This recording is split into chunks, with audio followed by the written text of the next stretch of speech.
İmanlı xalq həmişə Allahın vədinə etibar edir.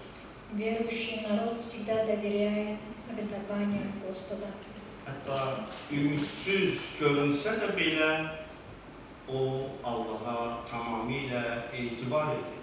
Даже если все кажется безнадежным, народ все равно уповает на Господа. Buna görə nə xoşbəxtdir, həmişə Allahın vədinə güvənən insanlar. Блаженны те люди, которые всегда уповают на обетование Бога. Belə insanlar Allahın iradəsini yerinə yetirir. Такие люди всегда исполняют волю Божью. Qalıqların 3-cü fəslində 9-cu ayə Послание к Галатам, 3 глава, 9 стих.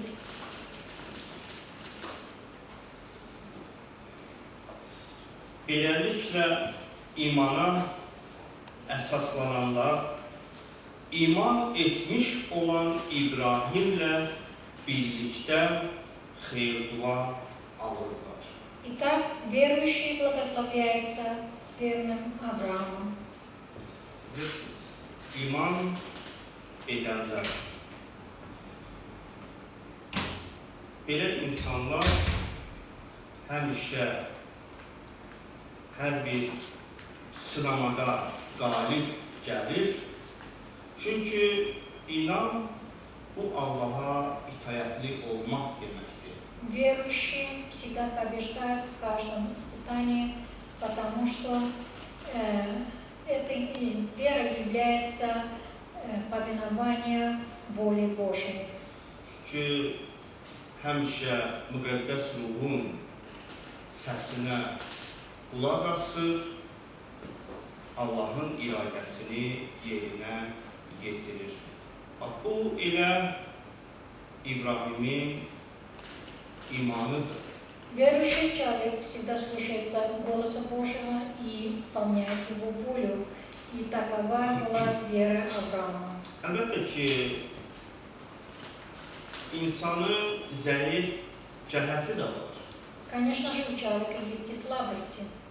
Əgər biz oxusaq İbrahimlə nə baş verdi?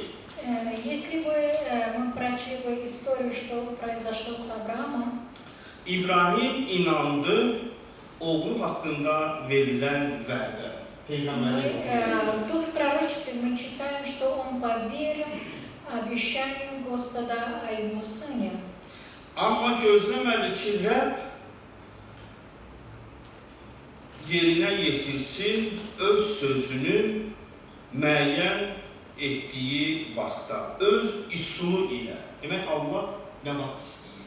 Но он не дождался, что Бог исполнил свое обещание в нужное время. Bilirsiniz, vədin yerinə yetirilməsi yubadıldı, ona görə ki, sınansın İbrahimin inamı. Бог ждал исполнением своего обещания, потому что он хотел испытывать веру Авраама. Bilirsiniz, diqqət yetirin, necə yazılır.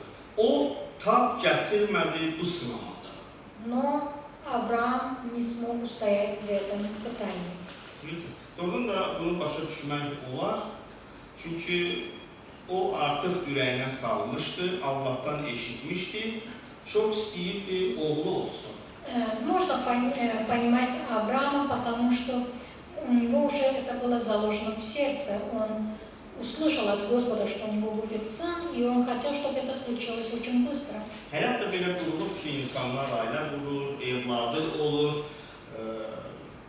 Necə o da görürdü ki, ətrafında atalar öz oğlunu çağırır və yaxud ünsiyyətdə olur. И жизнь устроена так, что люди женятся, у них появляются дети, и он, конечно же, наблюдал за другими отцами, как они звали своих детей. Bəs bunu, bu oğlu kimdə görmürdü? Özündə görmürdü. Но у него самого не было этого сына. Bilirsiniz, həm də ki, bu 1 il, 2 il 3 il yox, bu uzun müddət çəkdi bu gözləmə.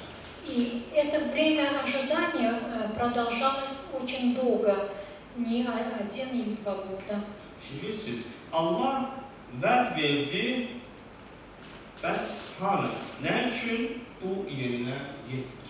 Бог обещал ему, но где же это обещание, почему же не исполняется?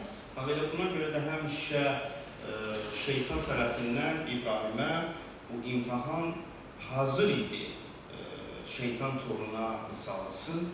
Поэтому сатана был готов всегда атаковать Авраама с этой точки зрения.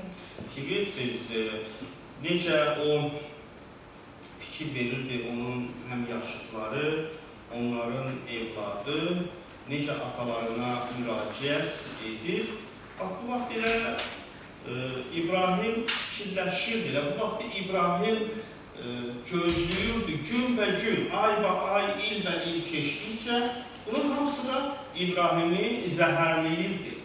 Он, конечно же, обращал внимание на своих ровесников, у которых были сыновья, как они звали их отцом. И у него тоже в сердце было это желание, но время шло, и обещание так и не исполнялось. Bilirsiniz, başqasında var, məndə yoxdur. Amma mənim Allahım var. Bilirsiniz, il və il, gün və gün demək olar ki, bu İbrahimi yorurdu. И со временем это все угнетало его, потому что он думал, ну, у других есть, у меня нету, но у меня есть Бог. И так продолжалось с каждым Bu днем. da onun tərəfindən buraxılmış bir səhv idi. И это была ошибка со стороны Авраама. Nə vaxt ki, sən öz şuurunu buraxırsan ətrafdakı şəraitin təsirinə və yaxud ətrafdakı insanların fikrinə, Когда ты позволяешь своему разуму попасть под влияние окружающего мира, окружающих людей. bilirsiniz, var insanda həmişə nə isə baxır, nə isə eşidir, cəlb edilir. Человеку привычно смотреть на окружающий мир, привлечься к чему-то. Bilirsiniz, amma doğrudan da həqiqətən əziz qardaşlar, bu gün Allah istəyir ki, bizim imanımız bu baş verən hadisələrdən, hansısa bir şəraitdən üstün dursun. Но Бог сегодня желает, чтобы наша вера стояла выше, чем ситуации и то, что случается вокруг нас. Amma bəzən biz baxırıq ətrafa, fikirləşirik, Allah məhəbbətdir. Doğrudan görən Allah bizi sevilmir. Но часто мы смотрим вокруг себя и думаем, ну Бог есть любовь. Любит ли Он нас? Doğrudanmı o bizim həyatımızda hər bir şeyi təmin edə bilər? Doğrudanmı o bizi qoruya bilər? Doğrudanmı biz xoşbəxt ola bilərik? Может ли Он на самом деле обеспечить нас всем, чем мы нуждаемся? Может ли Он делать нас счастливыми? Bilirsiniz, nə vaxt biz belə fikirləşəndə get-gedə biz başlayırıq hiddətlənməyə. Когда мы долго-долго думаем об этом, мы начинаем сердиться. Hətta bəzən özümüzə də biz başlayırıq nifrət etməyə. И даже начинаем презирать самого себя. Həqiqətən yoxdur bizim, əziz qardaşlar, belə baxsan, yoxdur bizim düşmənimiz. Hətta düşmənli belə bir şərait də yoxdur bizim üçün. Elə düzdür, özümüzük bizim belə vaxtın çoxsunda öz düşmənimiz. Во многих ситуациях у нас даже нет врага, который мешал бы нам. Мы сами создаем себе проблему и сами являемся своими врагами. Bəzən hətta biz həyatımızda şeytana da fikir verirsiniz, belə bir imkan veririk, amma sonra bəhanə edirik, şeytanı təqsirləndiririk. Или же мы допускаем, что сатана нам что-то пошептал, и потом обвиняем сатану в этом. Vaxtında şeytan isə Məsihə necə dedi? Əgər mənə yıxılıb səcdə etsən, hər şeyi sənə verərəm. Как же сатана однажды сказал Иисусу, если поклонишься мне, я все дам тебе.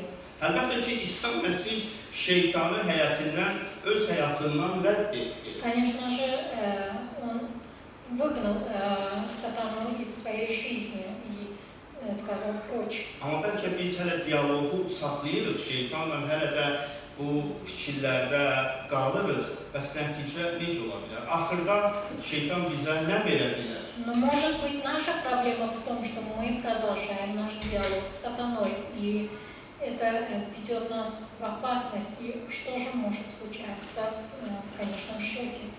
Bilirsiniz, nə vaxt ki, İsa Məsih bu legionu çıxardanda cinləri insandan, cinlər donuza girmək üçün bilirsiniz, kimdən icazə istədilər?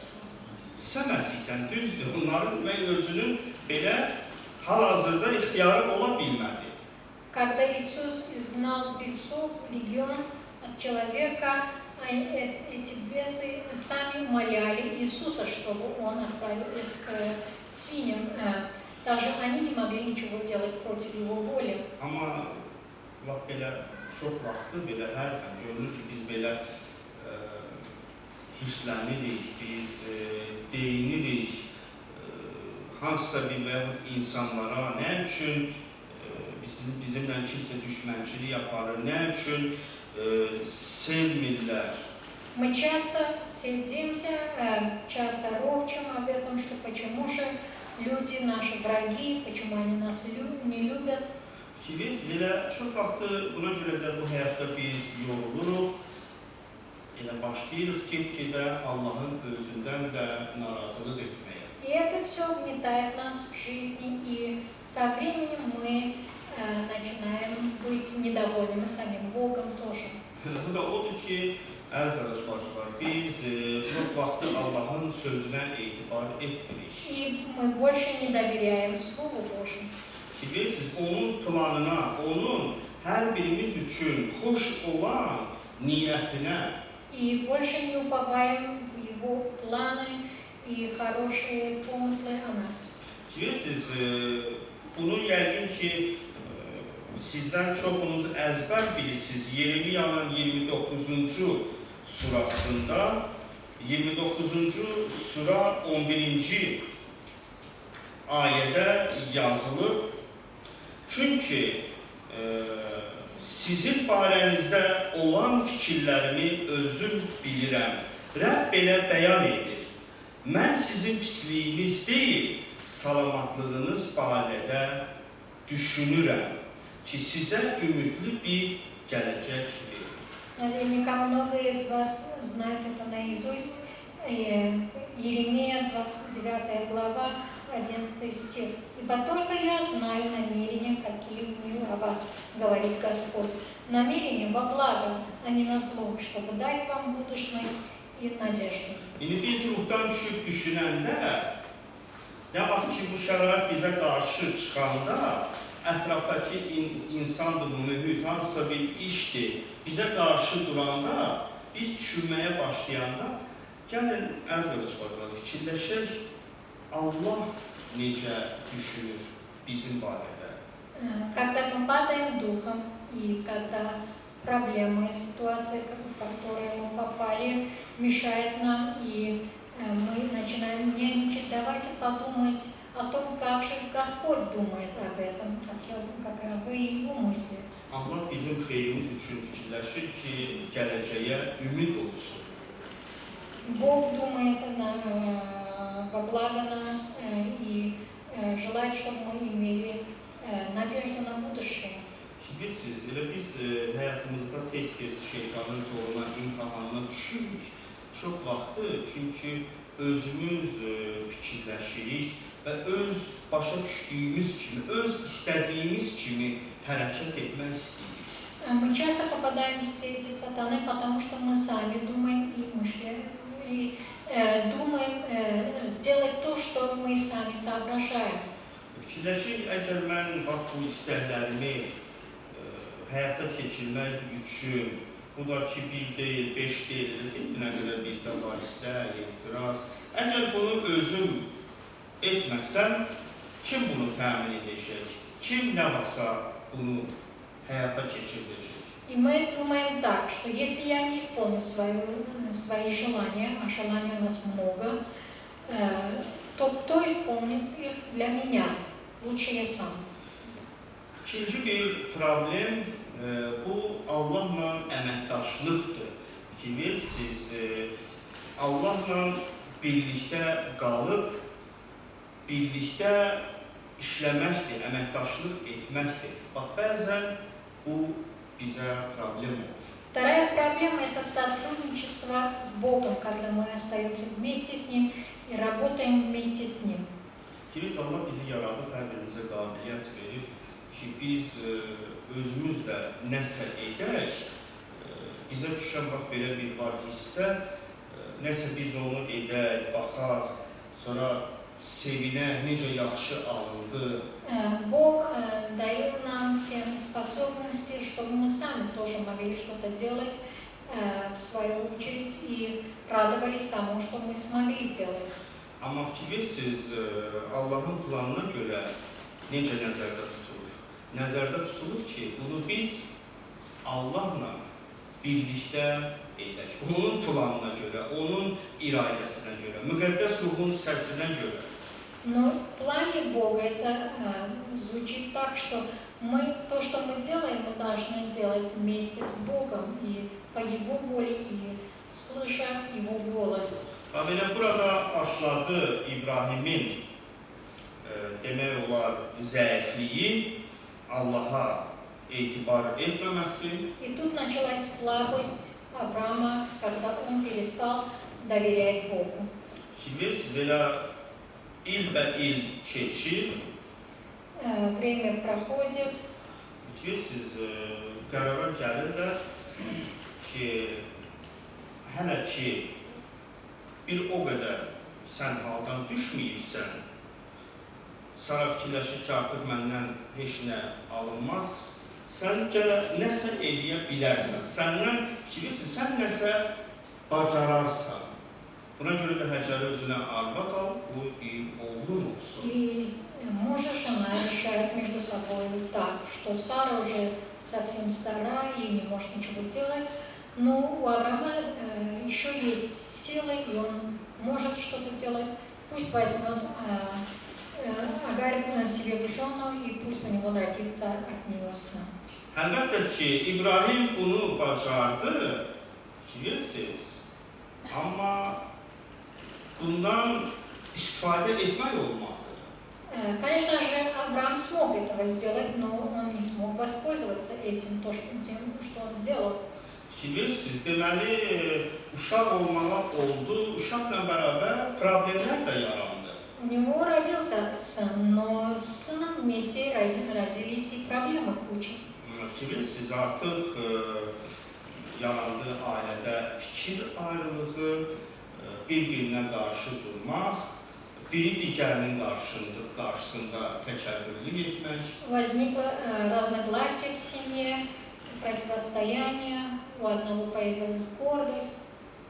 Bilirsiniz, deməli, oğul istəyirdi, oğul indi var. Он желал сына, и теперь у него есть сын.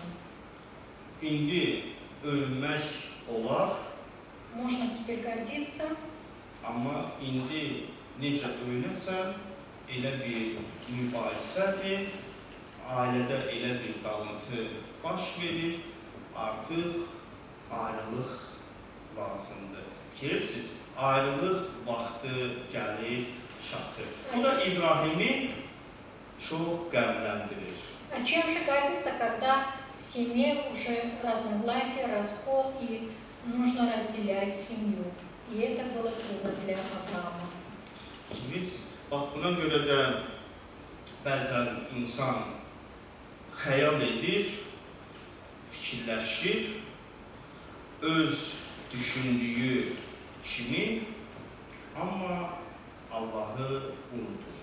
Итак, человек думает, желает и делает, как сам хотел, и в этом он забывает о Боге. Əgər doğrudan da biz istəyirik Allahla birlikdə yaşayaq, Allahla hər bir işimizi görək, Если мы хотим жить с Богом и делать все вместе с Ним, əgər doğrudan da istəyirik ki, həyatımızda uğur olsun, и желаем иметь удачи в doğrudan своей da жизни, doğrudan da xeyir-dua alaq, Allahın adını izzətləndirə bilərik. Если желаем получать благословение от Бога и прославлять Его имя, Ki bilirsiniz, hər gün, hər bir şəraitdə, hər bir işdən əvvəl əmin olaq ki, hansısa bir işi həyata keçirməmizdə bunu Allah təsdiqləyir. мы должны быть уверены в том, что Бог принимает то, что мы делаем в каждой ситуации, в каждом шагу. Какие бы решения мы ни делали, это по воле Божьей. Qərara gəlib nəsə etməyək, Allah hələ təsdiqləməyibsə. Если Бог не оправдывает то, что мы решили, мы не должны этого делать. Buna görə nəsə etmək istəyiriksə bu yer üzündə, hara getməkdir, nəsə almaqdır, tapmaqdır, ailə qurmaqdır, fikir verirsiniz. Hələ bunu həyata keçirməmişdən əvvəl biz artıq belə bir emblemanı görək, gözümüzün qabağında belə bir sözləri təsvir edə bilək, bu Allahın iradəsidir.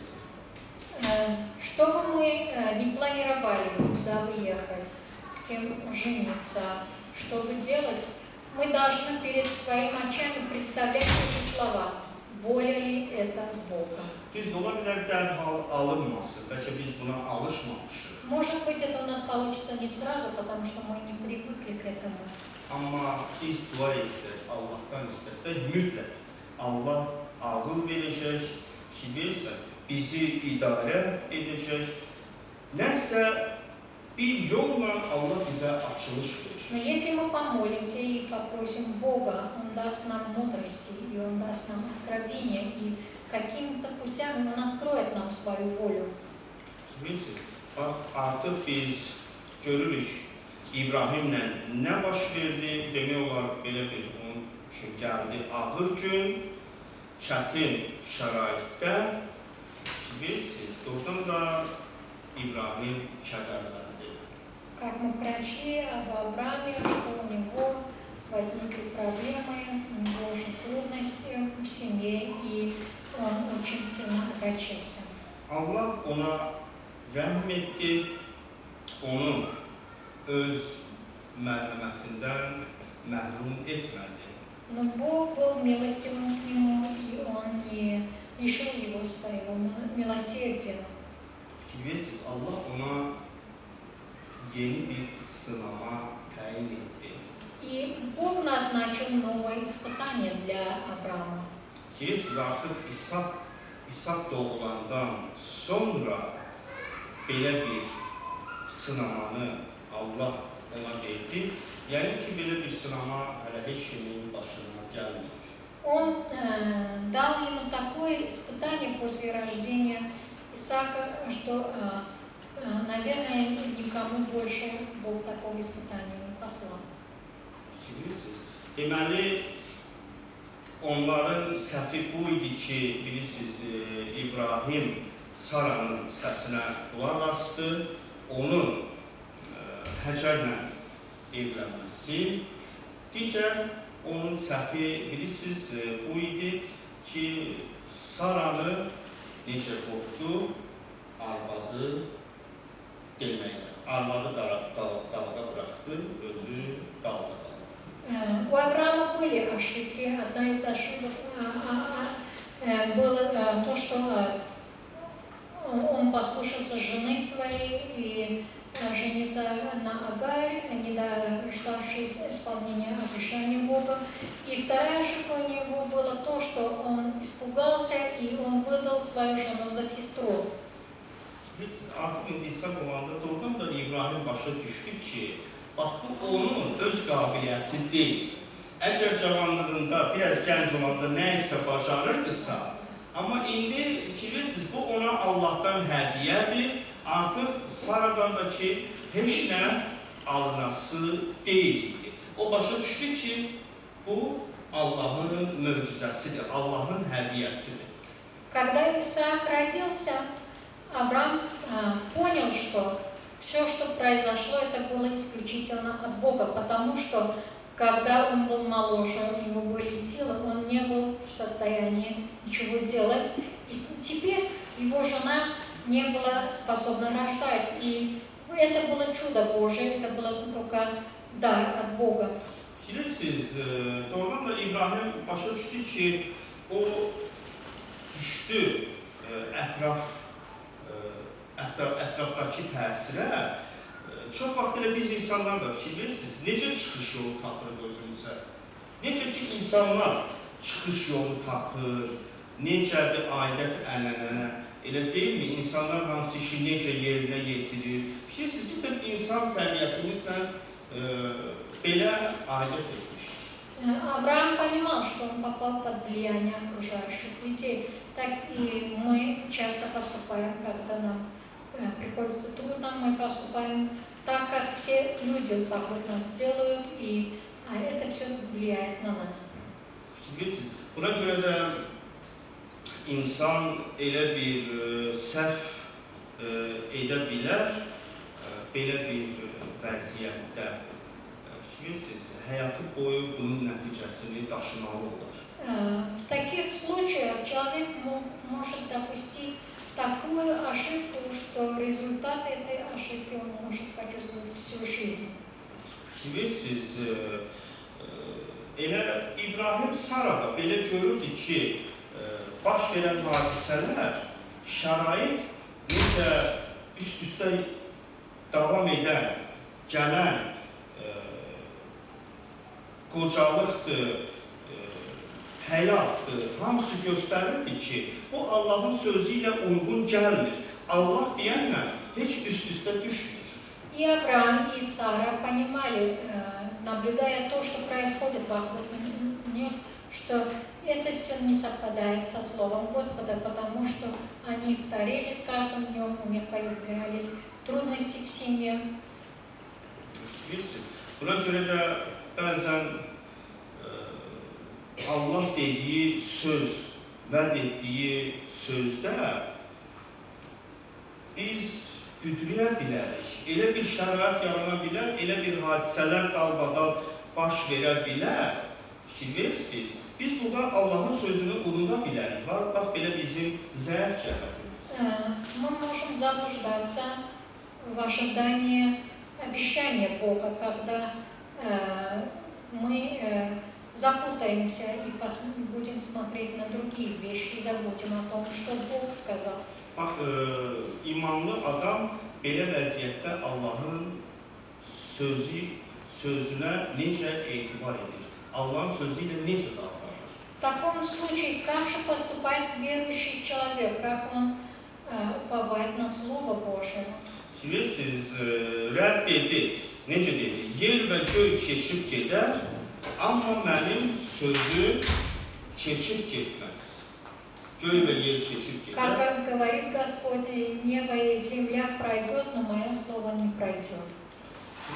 Buna görə də çox vaxt biz Allahın sözünə yox, əziz qardaşlarımız, bəzən hansısa bir çətinlik yaranan kimi tez çətinliyə baxırıq, belə fikirləşirik ki, artıq hər şeyin sonu gəldi. Мы часто не смотрим на Слово Божьего, но мы смотрим на то, что происходит вокруг нас, и думаем, что это уже конец. Bilirsiniz, insan görür, nəsə baş verdi, tələsir, nəsə etsin. Bilirsiniz, Allahı gözləmədən o tələsir, nəsə etsin. Человек видит, что что-то происходит, и он, не дожидая Бога, что Бог сделает что-то, он сам начинает решать проблему. Amma insan bunu unutur ki, məni kim idarə etməlidir? Но он при этом забывает, кем же он должен быть руководимым.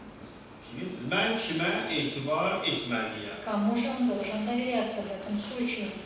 Bilirsiniz, buna görə də nə vaxt ki, bizim həyatımızda çox vaxtı doğrudan da olur uğursuzluq, nə vaxtsa ki, gəlir ağır gün, bilirsiniz, bu nəyin nəticəsindən olur. Çox vaxtı bu olur, biz Allahın sözünə etibar etmirik.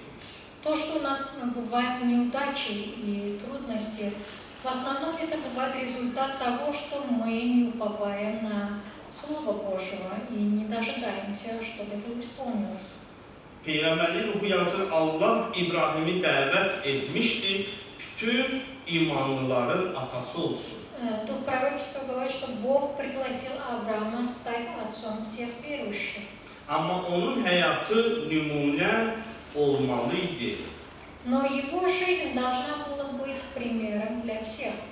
Onun imanı gələcək nəsil üçün nümunə olmalı idi, amma onun inamı kamil deyildi.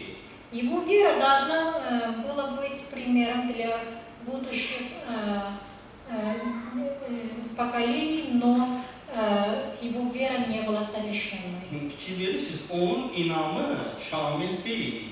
Как написано в Духе Пророчества, его вера не была совершенной. İbranilərin 12-ci fəslində 22-ci, 23-cü ayə.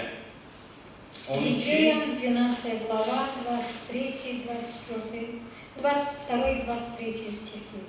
Lakin siz Sion dağına, var olan Allahın şəhərinə, səmavi Yerusəlimə, saysız hesabsız mələklərə, göylərdə adları qeyd edilmiş ilk doğulanların ümumi məclisinə və cəmiyyətinə, hamının hakimi olan Allaha, kamala çatmış salihlərin ruhlarına.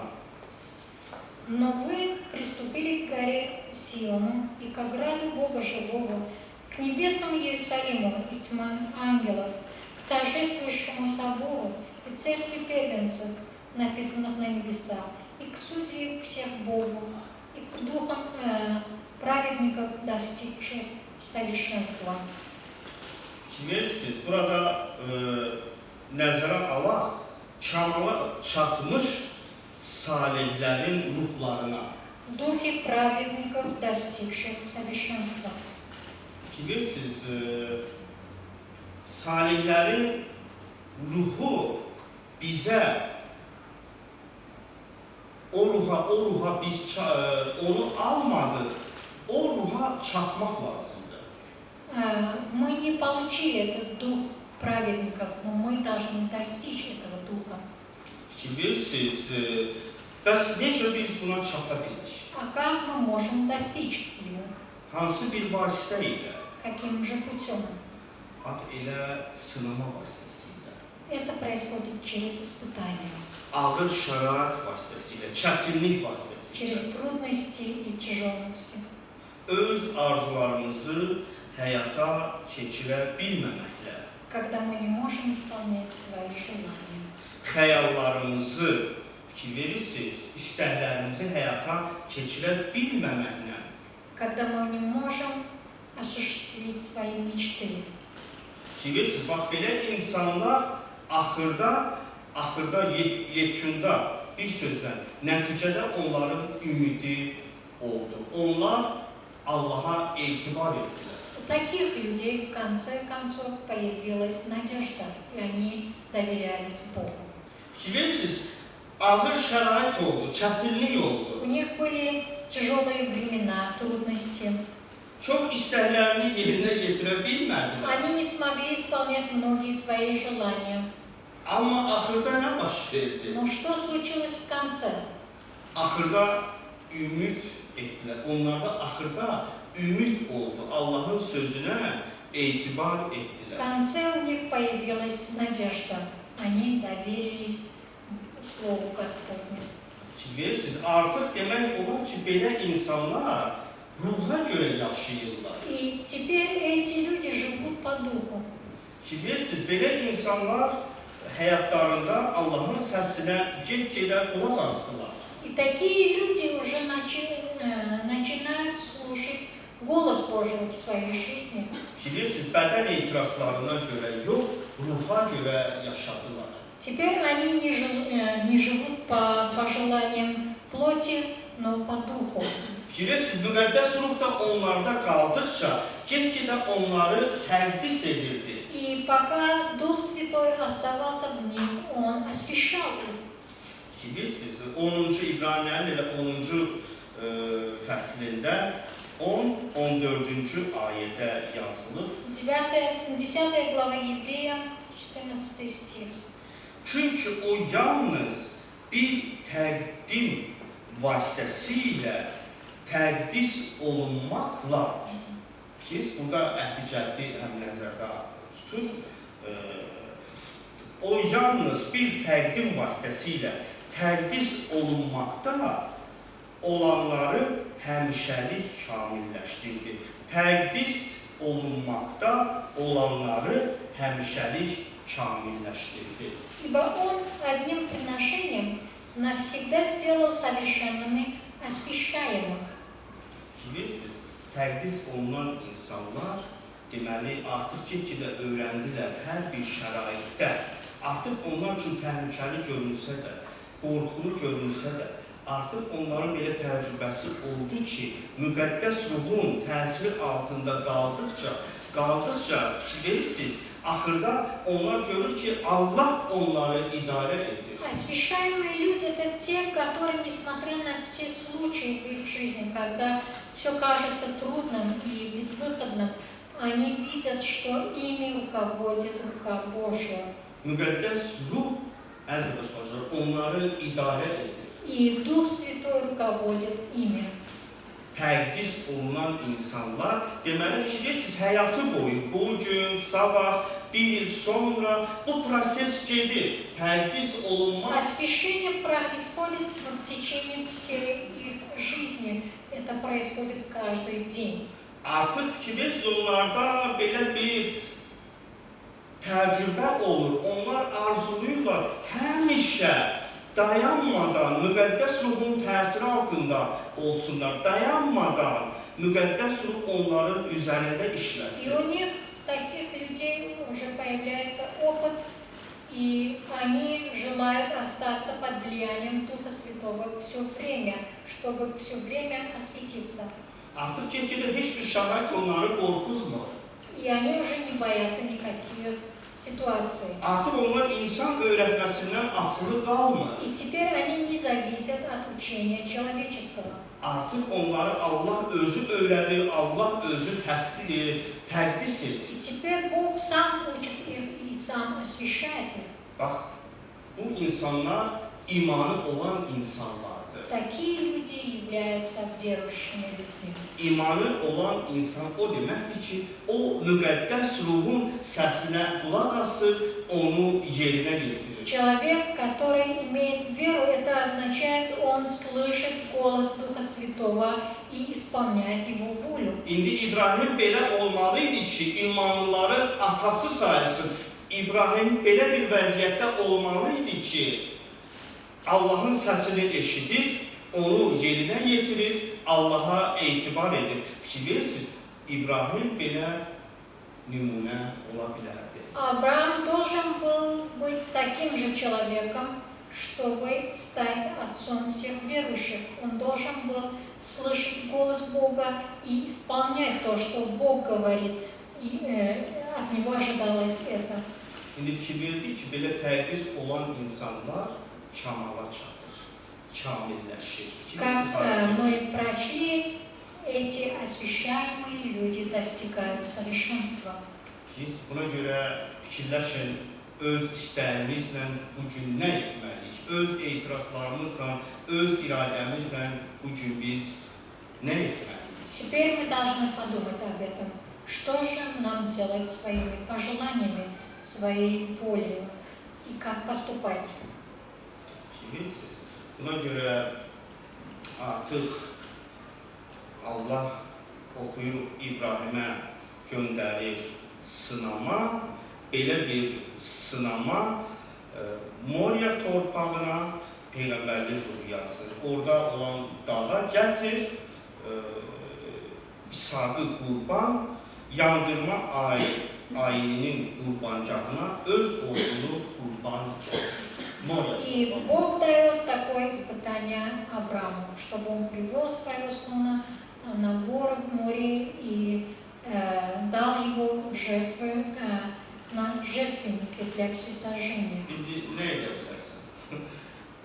Nə mümkündür və yaxud bu hansı bir qanuna uyğun gəlir, hansı burada məntiq var? Что же теперь может Авраам делать? И какому закону это соответствует? Какая же здесь логика? Bilirsiniz, elə də Allahın 6-cı əmri yazıb öldürmə. И шестая заповедь Божья говорит, что не убивай. İbrahim putpərəst deyil, necə oğlunu qurban apara bilər? И Авраам не является язычником, как же он мог дать своего сына в жертву? Bilirsiniz, əziz qardaşlarım, deməli, qanunsuz həyat ola bilməz. Не может быть жизни без закона. Amma Allahın qanununu da başa düşmək, o var. Qanunu qiymətləndirmək, qanunu yerinə yetirmək, Allahla əlaqəsiz başa düşmək mümkün deyil. Но человек не может понимать и исполнять закон Божий, если у него нет связи с Богом. Bilirsiniz, deməli, baxın, Allah İbrahimi gətirir elə bir vəziyyətə, elə bir səviyyə, özünlə birləşdirir, özünlə bir edir. Бог приводит Авраама в такое состояние, что он объединяет его с собой, они уже соединены. İndi İbrahim həyatında elə yaşamalıdır, fikir verirsiniz nə vəziyyətdir, elə etməlidir, nəinki Allahın səsi ona deyir. Теперь Авраам должен поступать только так, как ему велит голос Бога. Fikir verirsiniz, özü də 120 yaşı var, qocadır. И он теперь очень старый, ему 120 лет. İndi artıq bu 20 ildə də nə qədər onun ürəyi bağlanır, o incə, mehriban, sözə baxan oğluna, İsaka artıq bir ayrılmaz olublar. Artıq fikir verirsiniz, bu İbrahim üçün çox əzizdir. И теперь в течение этих 20 лет он настолько привязался к своему сыну, который был очень нежным, послушным ребенком, и теперь он для него очень дорого и стоит, и эта разлука с ним, он не мог бы устоять этой разлуки. Elə bu İbrahimin həyatının istəyi idi, onun bu xəyalı idi. Этот сын был желанием всей жизни Авраама, это была его мечта. İndi necə ayrılmaz ola bilərlər? İndi necə İbrahim özü onu öz əli ilə öldürməlidir? Как же он может теперь разлучаться с сыном, как он может своими руками убить его? Bilirsiniz, başa düşərək şuurlu, könüllü qurban gətirməlidir. Он должен осознательно привести сына в жертву Богу. Buna görə də əziz qardaşlar, bax bu kamilliyə çatmaqda çox vacibdir ki, insan Allahın tamamlığında tam olur. Чтобы достигать совершенства, очень важно, чтобы человек был целостности Бога.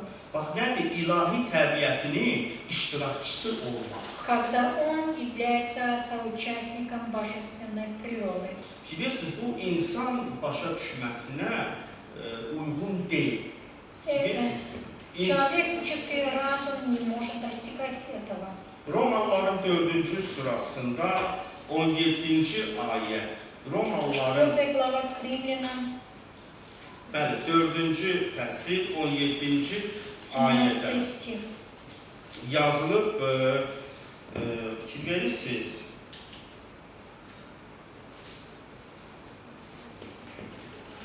Allahın lütfüne bağlı olsun və İbrahimin bütün nəslini yalnız qanuna deyil, İbrahimin malik olduğu həmin imana, yalnız qanuna deyil, nədir?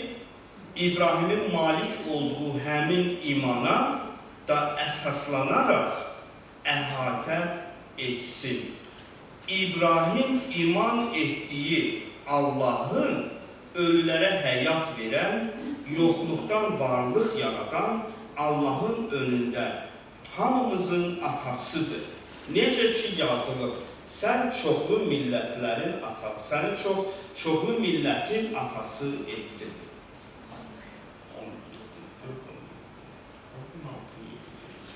Итак, поверь, чтобы было по милости, дабы обетование было непреложно для всех, не только по закону, но и по вере потомков Авраама, который есть Отец всем нам.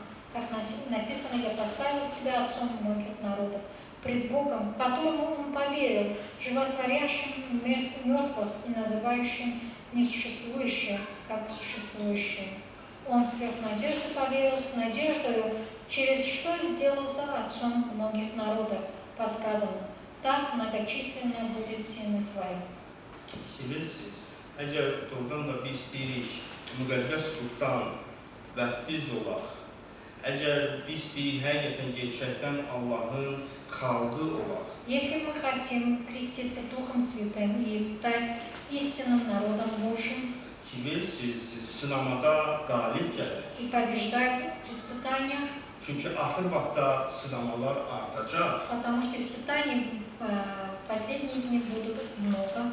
Bilirsiniz, Allahın evində qalacaq o insanlar, kimlər ki, öyrəndi Allaha sadiq qalsınlar. В Доме Господнем останутся только те люди, которые научились быть верными Богу. Və kitabında da başa salır, Allahla bərabər olanlar, dəvət edilmişlər, seçilmişlər və sadiq olanlar. И книга Откровения объясняет нам, что те, которые с Богом, которые приглашены, которые избранные и которые являются верными. İndi fikirləyirsiniz, insan ağlına biraz çətin sığır, İbrahim üçün Allah kim idi? Для человеческого разума это трудно понимать, кем же был Бог для Авраама, Kim idi? кем же он был для него. Fikirləyirsiniz, ölülərə həyat verən, yoxluqdan varlıq yaradan. Bilirsiniz Allah kim idi İbrahim? Животворящим мертвых и называющим несуществующее. Buna görə mövcud olan İbrahim üçün bu mövcud olmayan kimi görünə bilərdi. Amma olmayan, hələ mövcud olmayan İbrahimə mövcud olunan kimi görünə bilərdi.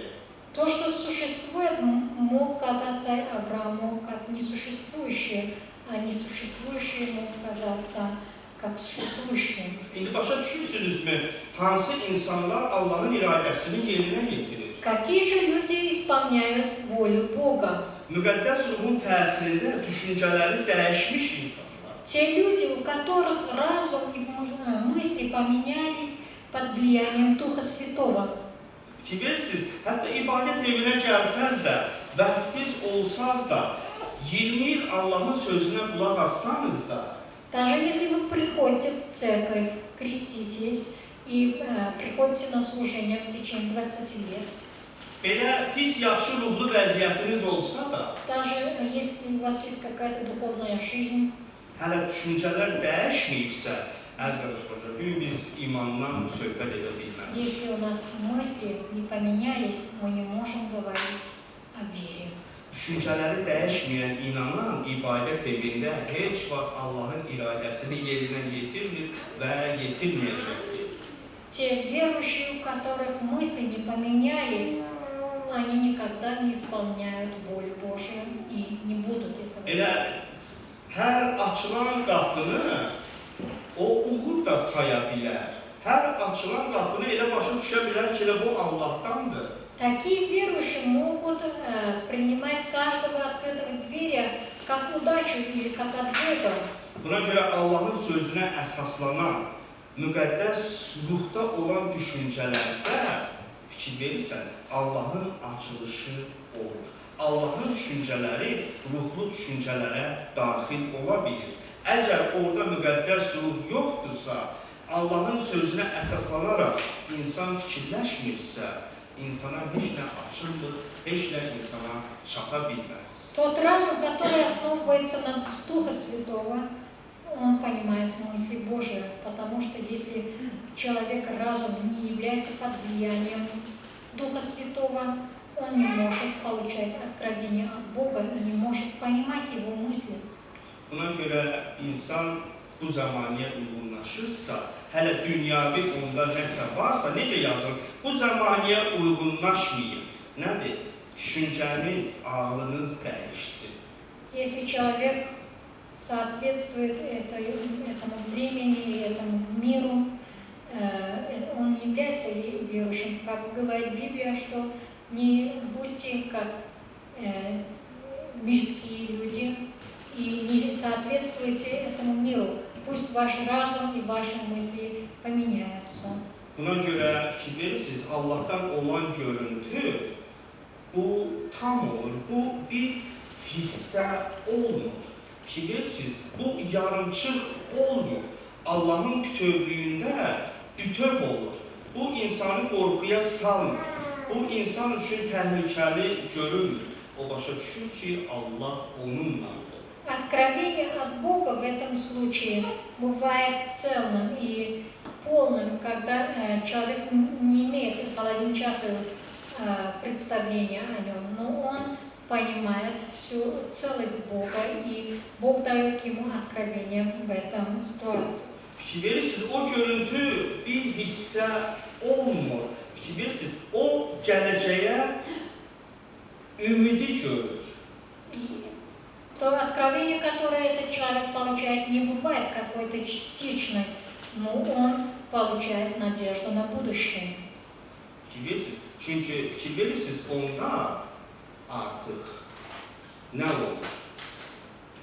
Ölülərə həyat verən, yoxluqdan varlıq yaradan. Fikir verirsiniz, necə olur? Животворящим, Olanı мертвым görür. и называющим несуществующее. То есть человек уже видит несуществующее. Buna görə də əgər Allah tərəfindən söz verilibsə, artıq Allahın vədidirsə, inanır ki, belə olmalıdır. И если Бог дает ему обещание, человек уже верит, что так и будет. Fikir verirsiniz, əgər Allah vəd verdisə, belə olacaqdır. Если Бог обещал чему-то быть, Artıq bu sözə hər bir şey, mən yenə demək istəyirəm, qarşı durursa, istər insanların fikri, istəyirsən şərait, nəsə qarşı durursa, даже если все противоречит Слову Божьему и ситуация, и мысли людей, даже если все противостоит этому bax, Слову, burada insan imanda durmasa dözə bilməz.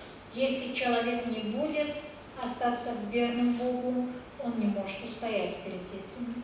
Biz imanda qalmaq, yenə Allahın sözünə etibar etmək, Allahın sözünə əsaslanmaq, Allahın səsinə qulaq asmaq. Остаться в вере — это означает доверяться Слову Божьему и ожидать Его Слова. Bilirsiniz, hətta həyat başqa cür görünsə də, fikir verin, bu vacibdir. Даже если жизнь нам кажется iной, Baxın, 18-ci ayədə necə yazılır? 18-ci ayədə. Heç bir ümid olmadığı halda İbrahim çoxlu millətin atası olacağına ümidlə inandı. Fikir verirsiniz, insanın bu ağlına çətindir, başa düşsün. он сверх надежды поверил с надеждой, через что сделался отцом многих народов. Necə bunu insan başa düşə bilər? Ümid olmadığı halda, ümid yoxdur. Amma eyni zamanda da nədir?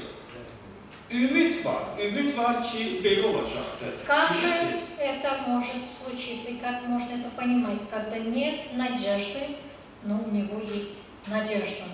Он верит, что будет. Buna görə salih imanı ilə yaşayacaqdır. Поэтому написано «праведный верующий будет». Bilirsiniz, ümidsiz olduğu halda İbrahim ümid edirdi. Как сверх надежды поверил с надеждой. Deməli, bu insan fikrindən, fikir verdiniz, insan düşüncəsindən bu kənardır. İnsanın başa düşməsindən.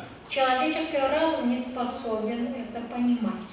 Это выше его разума. İnsanın təsəvvüründən, onun hisslərindən, onun qanunundan bu kənardır. Это выше его представления. представления его чувств и его законов.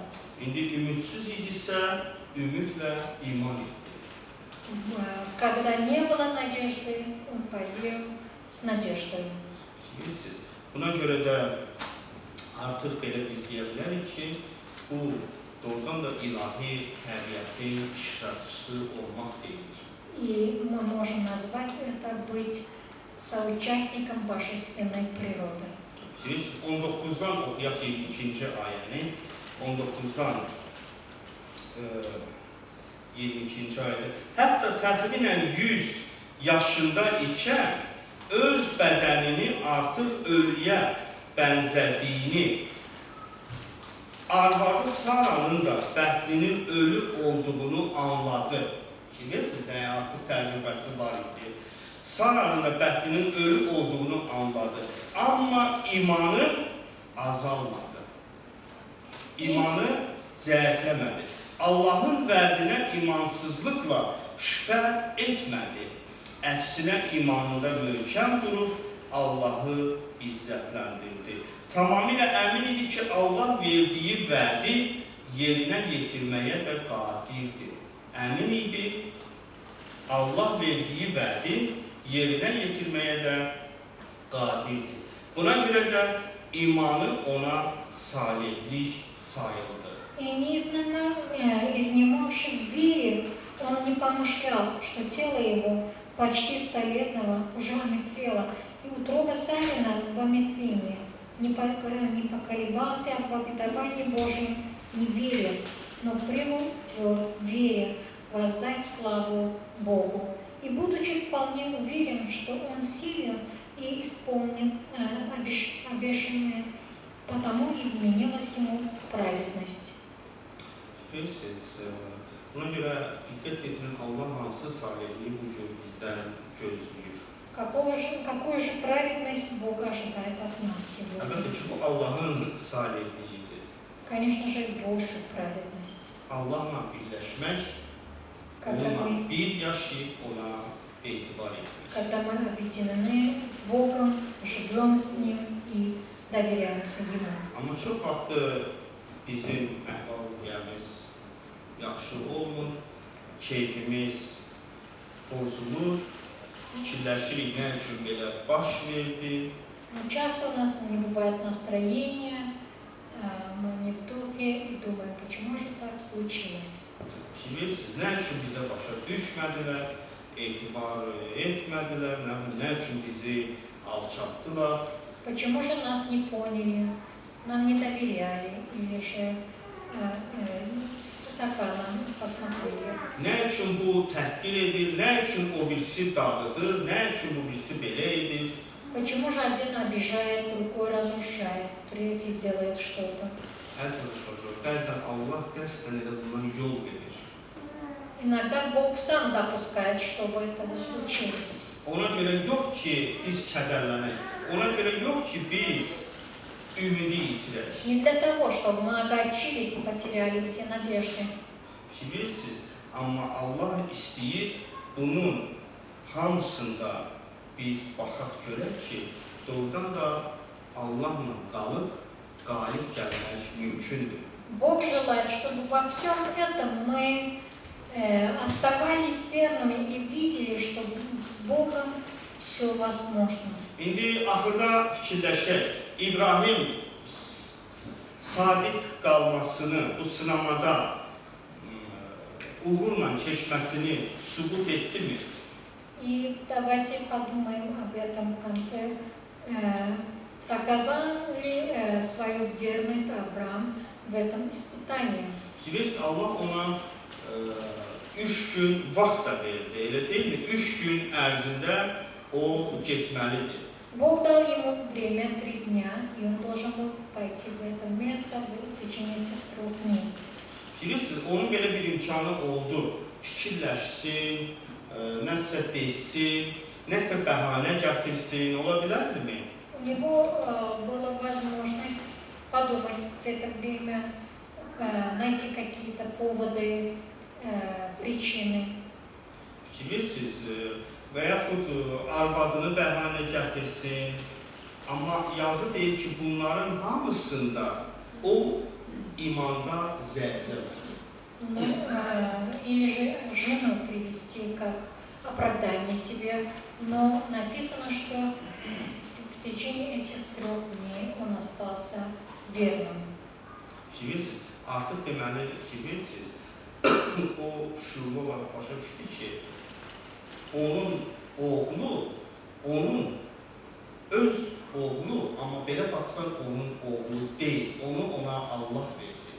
Он понял, что сын его на самом деле не является его сыном, ему подарил Бог. Bilirsiniz, yenə gənc olsa özü nəsə edə bilərdi, biz dedik. Если бы он был молодым, может быть, он мог бы что-то еще делать. Bilirsiniz, artıq o gördü ki, o gənc biraz əvvəl nəsə etdi və o gəncliyində nəsə etdi. Bu hamısı ona kədər gətirdi. Sınamada qalib çıxmadı. Увидел, что когда он был еще молодым и смог что-то делать, он этого сделал, и это причина ему боль, и ошибкой было. Nə vaxtda görəndə ki, xüsusən Saranın belə bir qabiliyyəti yoxdur, amma o ana oldu. И когда он увидел, что не имея такую spособность, Сара стала матерью, Bilirsiniz, artıq doğrudan da başa düşdü ki, necə biz özümüzə məxsus deyilik. Bu uşaq da ona Allahın hədiyyəsidir. он понял, что мы сами себе не принадлежим. И этот ребенок был даром от Господа. Doğrudan da belə baxsaq, elə bu yer üzündə bizim heç nəyimiz yoxdur. На самом деле на этой земле нет ничего, что принадлежит нам. Yer üzündə bizə heç nə qalmır. И ничего не остается нам. Amma buna baxmayaraq bir balaca biz nəsə itirəndə, nədəsə məhrum olanda, nə qədər biz hiddətlənirik, nə qədər mübahisə olur, nə qədər sübut edirik, nə qədər kədərlənirik. Ну, сколько же мы огорчаемся, сердимся, спорим, когда мы теряем что-то маленькое. Ki, bilirsiniz, bəzən Allahın özündən də şikayət edirik. Даже мы недовольствуем о самом Боге. Ki, biz buna görə bugün başa düşmək lazımdır ki, bu inamı Allah bizə öyrətmək istəyir. Bizim inamımız böyüksün. Мы должны понимать, что Бог хочет учить нас этой вере, чтобы у нас была вера. Əslində bizim fədakarlığımız Allaha lazım deyil. Bizim qurban verməmiz Allaha lazım deyil. Əslində bilsən Allaha nə lazımdır? Allah istəyir biz ona oxşayaq. Bizim xəsiyyətimiz onun xəsiyyəti kimi olsun. На самом деле Бог не нуждается в нашем самоотречении или жертвенности, но Бог хочет, чтобы мы были подобными Ему. Çünki Allah bizi öz məhəbbətinə görə yaradır. Потому что Он создал нас по своей любви.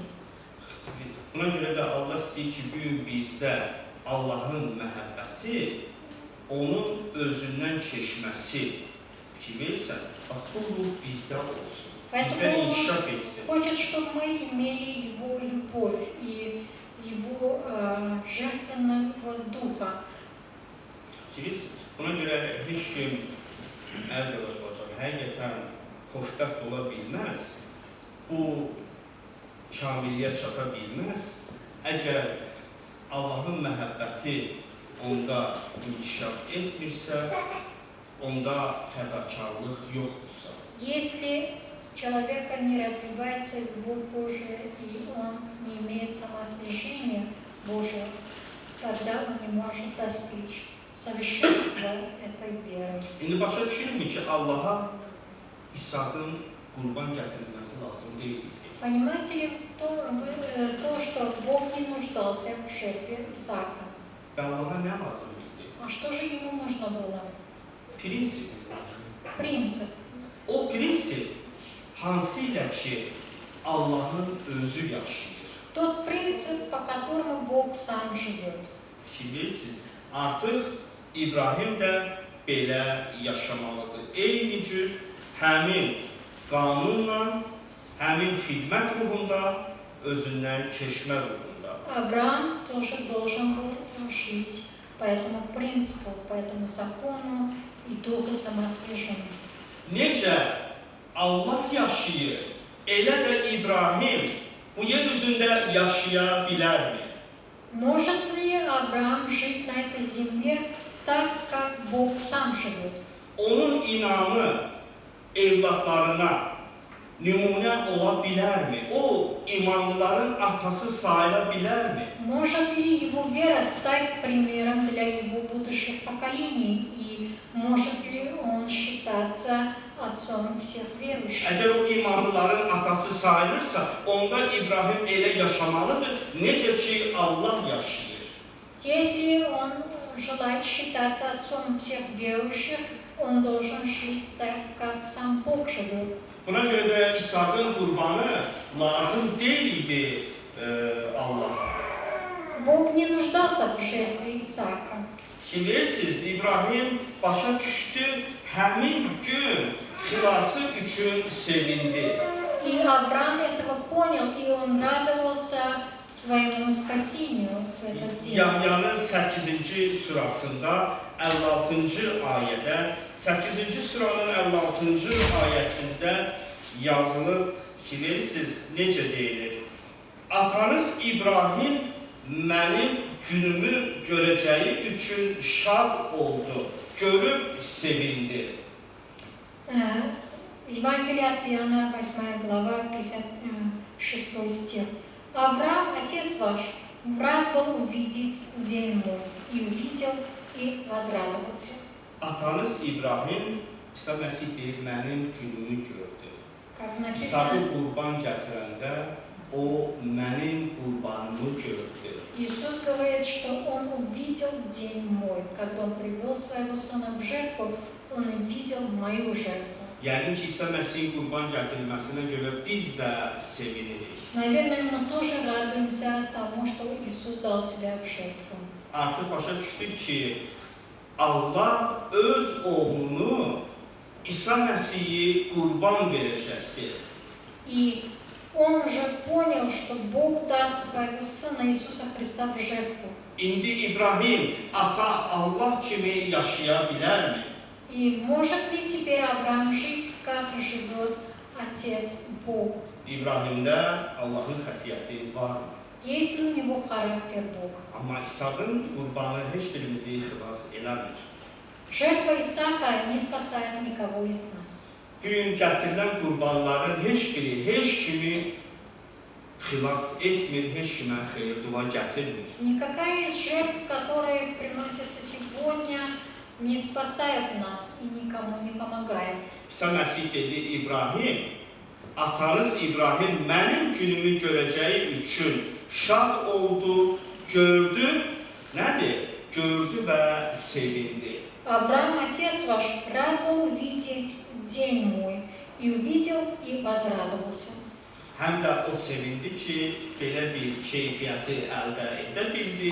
Bu sınamada o qalib gəldi, onda Allahın xəsiyyəti var. И он возрадовался тому, что он получил такую черту характера, как у Бога, и теперь у него есть İndi характер. yazılmışmada ruhani həyatın gözəlliyi budur. Вот это красота духовной жизни. Bilirsiniz, budur ruhani həyatın gözəlliyi. Bizim dəvətimizin mənası, fikir verirsiniz, Allaha olan imanımız, Allahla birləşmək, Allahla bir yaşamaq, sevmək və fədakar olmaq. Вот это и есть красота духовной жизни, когда мы получаем приглашение от Бога, соединяемся с Ним, остаемся с Ним, когда мы имеем Его характер, Его любовь и Его самоотвержение. Deməli, imanın əsl mahiyyəti fikir verin, nədir? Allahla bir olmaq, Allahla birlikdə olmaq. Суть веры в том, чтобы быть в Боге, быть вместе с Богом. Buna görə axırda da bu ayəni sizinlə oxuyaq. Necə göydən mələk İsa Məsih İbrahimə deyir, Yaradılış kitabında 22-ci fəsildə 15-ci ayə, 22-15-də И в конце прочтем книги Бытия, 22 глава, 15 стих. Rəbbin mələyi yenə göylərdən İbrahimi çağırıb dedi, İsa Məsihin özü, 16-cı ayədə, Rəbb bəyan edir, öz varlığıma and içirəm ki, sən bu işi etdiyinə və yeganə oğlunu əsirgəmədiyinə görə mən sənə böyük xeyir-dua verəcəyəm, nəslini göydəki ulduzlar və dəniz kənarındakı qum qədər artırıb çoxaldacaqam. Sənin nəslin öz düşmənlərinin şəhərinə sahib olacaq. И вторично возвал к Аврааму ангел Господень с неба и сказал, «Мною клянусь, говорит Господь, что так как ты сделал сие дело и не пожалел сына твоего, единственного твоего, то я благословляю и благословлю тебя, и умножаю семя твое, как звезды небесные, как песок на берегу моря, и овладеет семя твое городами врагов своих». Bilirsən, sən yeganə oğlunu əsirgəmədiyinə görə, necə ki Allah özü, öz yeganə oğlu İsa Məsihi əsirgəmədiyi kimi, не пожалел сына своего единственного твоего, как и Бог не пожалел своего единственного сына Иисуса Христа. sən o oğlunu hansını ki çox sevirdi, hansı ki sənə ən əziz idi, ən şirin idi, səndən ayrılmaz idi. Того сына твоего единственного, которого ты очень любил, который был для тебя сладким и драгоценным, которого ты очень нежно любил. Deməli, necə sən razılaşdın, onu qurban verirsən. Как же ты согласился отдать его в жертву? Elə buna görə də Həvali Yaqub deyir, məgər İbrahim əməlləri vasitəsilə bəraət qazanmadı mı? İbrahimi qurban qoyaraq, İshakı qurban qoyaraq. Как Яков говорит, что не своими же делами Авраам получил оправдание, когда он дал в жертву Исаака.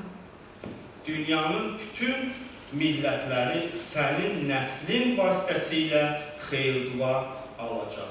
Çünki sən mənim sözümə qulaq asdın.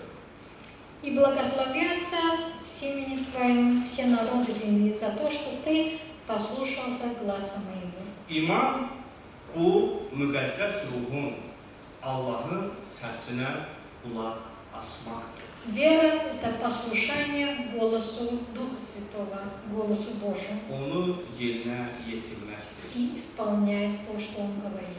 Həmişə Allahla birlikdə sevilməkdir. И всегда радоваться вместе с Богом. Amin. Аминь. Gəlin dua edin. Давайте помолимся. Göylərdə olan müqəddəs Allah, sənə minnətdarıq ki, sən bizə İbrahimin həm səhvini, həm də onun yaxşı cəhətini, əsas nədir, onu öyrətmək istəyirsən. Отец наш Небесный, мы благодарны Тебе, что Ты хочешь учить нас, показывая нам и ошибки Авраама, и его хорошие черты. Sən bizi bağışla, bəzən biz insan mövqesində olaraq cismani təbiətimizlə fikirləşərək sənə sadiq qalmamışıqsa, sənin iradəni yerinə yetirməmişiksə, sən bizi bağışla. Ты прости нас, если мы не поступали по Твоей воле и не оставались Тебе верными, поступая по своей плотской природой. Bizə yeni ruh, yeni ürək ver, bizə öz xəsiyyətini ver. дай нам нового духа и нового сердца, и дай нам Твоего характера. Qoy sənin məhəbbətin, sənin fədakarlığın da bizdə olsun.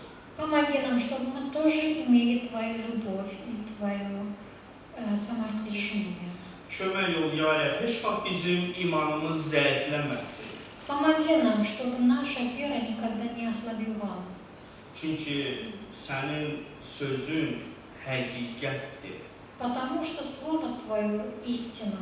Sən öz vədlərinə sadiq Allahsan. И Ты, Бог, верный своему Слову. Buna görə qoy biz həmişə sənin iradəni yerinə yetirək. Поэтому помоги нам, чтобы мы всегда исполняли Твою волю. Həmişə dua edək, həmişə sənin sözlərini oxuyaq, sənin istəyini başa düşək. Чтобы всегда молились и всегда читали Твои слова и понимали Твои желания. Qoy qəlbimizdə sənin incə səsinə yer verək. Sən hər birimiz üçün danış. Чтобы мы дали место в своем сердце Твоему нежному голосу, чтобы слышать Тебя. Qoy, ya Rəbb, biz də İbrahim kimi sınamada qalib gələk. Чтобы мы тоже побеждали в своих испытаниях, как победил Авраам. Bugün istəyirik, indi İsa Məsihin adı ilə hər birimizin imanını möhkəmləndir. Просим Тебя именем Иисуса Христа, укрепи веру каждого из нас. Bizim düşüncələrimizi dəyişdir.